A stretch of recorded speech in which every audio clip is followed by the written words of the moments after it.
Biden ordered political hit on RFK Jr. Here's a clip. Joe Biden's just ordered a political hit on RFK Jr. Biden, who spent his whole career plagiarizing the Kennedys, now wants a Kennedy silenced. RFK Jr. is saying the DNC has just fixed the primary to make it impossible for him to win. They've made rules that if anybody campaigns in Iowa or sets, any candidate sets foot in the state of Iowa or sets foot in the state of New Hampshire, that none of the votes that are cast for that candidate will be tallied. In other words, any delegate that I win in New Hampshire or Iowa would go instead to the president. So he can't even go there. And now they're trying to change it so that if I campaign in New Hampshire, that none of the votes cast for me in Georgia will count. I would have to win almost 80% of all of the states in order to beat President Biden, even if he only wins 20%. Democrats love democracy, except you can't vote in Iowa or New Hampshire. Right. RFK Jr. can shake hands, kiss babies, and hold town halls for 6 months and walk away from New Hampshire and Iowa with zilch, not a single delegate. The DNC's giving RFK the Bernie treatment. Remember? Yeah. Handpicked superdelegates, put Bernie in his place the second he became a threat to Hillary. The DNC designed a system to deny insurgents a shot, and RFK needs to swallow the sleaze or... I love how he makes such a good point. Democrats are all for democracy. Right. Look what they do in just their primary. They just show themselves. People don't, like, Democrats are starting to do more research. The left is dying, and this is why. This is insane. I've watched this video yet. So I'm just shocked. I'm like, oh, wait, what?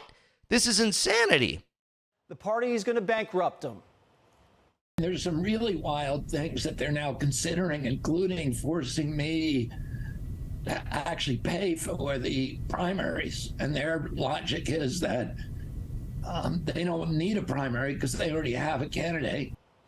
The Democrat Party's decided it's Biden or bust. But the media... Yeah, I guess so. And people are talking about Gavin Newsom. If they want Gavin Newsom, won't this just backfire? Well, they want to, I don't know. This is weird. So what I would guess they would probably do with Gavin Newsom is wait till after the primary, which doesn't end until August of next year. Then the DNC votes maybe for the person. Oh, man, this stuff is so shady. It's insane. Keeping their options open. Biden's poll numbers are so poor, it's forcing the press to flirt. Gavin, are you interested? Filing deadlines haven't passed. President Biden doesn't run. Why shouldn't we consider you a likely candidate? Well, I think the vice president is naturally the one lined up, and the filing deadlines are quickly coming to pass. And I think we need to move past this notion that he's not going to run. President Biden is going to run, and looking forward to getting him reelected. I think there's been so much wallowing in the last few months and bringing in this respect. But we're gearing up for the campaign. We're looking forward to it. But you hear these calls privately. What do you tell these donors who are wallowing in this? Time to move on. Let's go. Looks like Newsom's a good soldier. There's a succession plan, and they say they're sticking to it. It's Kamala for now. Dennis Kucinich, RFK Jr.'s campaign manager, is here. Dennis, what is going on with the DNC? Well, I can tell you what's going on with RFK Jr., and that is that Mr. Kennedy wants to make sure that every Democrat who votes in a primary, their votes will count, that they'll be counted, and that if you win a primary, that you win the delegates. I mean, I know that sounds like a novel idea, but as Mr. Kennedy has pointed out, the DNC has arranged it so they can put extra delegates in, stuff the ballot box in a primary, and effectively, even if Mr. Kennedy were to get 60, 70%, hand the election to Mr. Biden. Now, you know, this is, you could call it a heads we win, tails you lose approach. So even if Biden loses the primary to RFK Jr., the DNC will still coronate Joe Biden the nominee?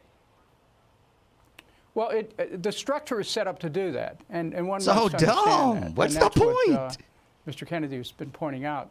I mean, you take this simple idea that why even have a primary? What's the point? win New Hampshire, you should get the delegates. But the DNC says because Mr. Kennedy campaigns in the first in the nation state, where that's what New Hampshire's about, no, his votes won't count. I mean, what in the world's that about? I want everyone to think about that.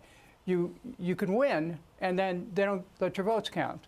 I mean, this is the way that the Democratic Party is engaging in self-defeating activities. For example, Jesse. But they're trying to save democracy. New Hampshire has 4 electoral votes. Does anyone think that New Hampshire is going to go Democratic with these kind of shenanigans played by the DNC? Does anyone think Iowa good question. will go Democratic when the DNC has switched from caucus to a mail-in ballot with the votes counted by a private firm hired by the state? I mean, you sound like a conspiracy theorist, Dennis. I mean, we went through a whole year and a half of, every vote must count, the integrity of the election, and this is like Soviet Russia. Do they get that? Well, you know, look, I don't know. I'm a Democrat. Mr. Kennedy's a Democrat. We just want to make sure all the Democrats who vote actually have their votes counted. Yeah, and this is Republicans really too. Why on September 14th, Yeah, exactly. On September 14th, we hope to be at the DNC to make our appeal to the delegates, so they understand, Rules Committee, so they understand how serious this is and how it's being viewed from outside the DNC, how the American people are looking at this and saying, hey, don't ruin an election just because you're afraid of one candidate. I mean, the truth is that they've already done Kennedy Jr. is the only Democrat who would have any chance of defeating Mr. Trump in the election. Oh, is that so? All right. Well, we might never know if this system is in place. We're not. Dennis Kucinich, thanks for joining us on Primetime, and you have a great weekend. Hey, Sean Hannity here. The left is murdering themselves. Why are they doing this? It's insane. They're so scared because if someone comes up like this and that's against the establishment, that's how you always know if someone's actually establishment or not. You could tell, because people are like, well, Vivek Ramaswamy, he's anti-establishment. I don't know. He's the Republican, so it's different. But Ron DeSantis, I guess he's a Republican, so it's different. But it is interesting. They don't just really rail against them. When they go and do this type of stuff, again, it is on the Republican side versus the Republican side. But look at Ron Paul in 2008 and 2012. Although that was a long time ago, to be fair, and there's probably different people in there, more American First people. All right, so I kind of answered my own question and argued against myself because I'm like, okay, there probably is. Maybe I'm like, why aren't the RNC going after all these people? I don't know. Trump just kind of... Well, I don't know. Larry Elder, though. Larry Elder, you could tell he's anti-establishment. They won't even let him on the debate stage, and they disqualify his polls and all of that stuff. So Larry Elder is, you could tell, definitely not establishment. And you could tell Bernie Sanders, love him or hate him, you could tell he's not establishment because look at what they do. Ron Paul, you could tell he's not establishment. Look what they do. RFK Jr., love him or hate him. I don't hate him, but I'm not, policy-wise, I'm not a big fan. But you can tell, anti-establishment. If someone gets in there that's at least anti-establishment, I'll take it, right? And you can definitely tell Donald Trump. I didn't even bring him up, but he's definitely anti-establishment, obviously. I mean, look what they're doing to get him and his supporters and everything. So it's really interesting how this is going forward. They're just going to try to push RFK out. And like I've said in a lot of videos recently, the left is dying because of this type of stuff. People are going away from it because of this. Like this guy he just had on, he's just said, I'm a Democrat and I'm trying to fight for RFK. What's going to happen when they just shut him out? A lot of people say that's why Trump won in 2016. I don't agree with it. But they were saying that a lot of Bernie Sanders voters just didn't vote because like Hillary pushed them out and they saw shenanigans, so they just didn't vote. But who knows? Maybe that's true. So, yeah, this stuff, they see it with Bernie twice. They did it in 2020 also, a lot of people say. So they did it to him twice, and now they're doing it to RFK Jr. Enough's enough. They're like trying to get a landslide victory for Trump, it seems. I don't think they really are, but it's just all backfiring. This is what's happening. People are just fed up with all the migration in these big cities. And then now this, It's just going to be like, enough's enough. I'm just not going to vote, or I'm just going to vote for Trump.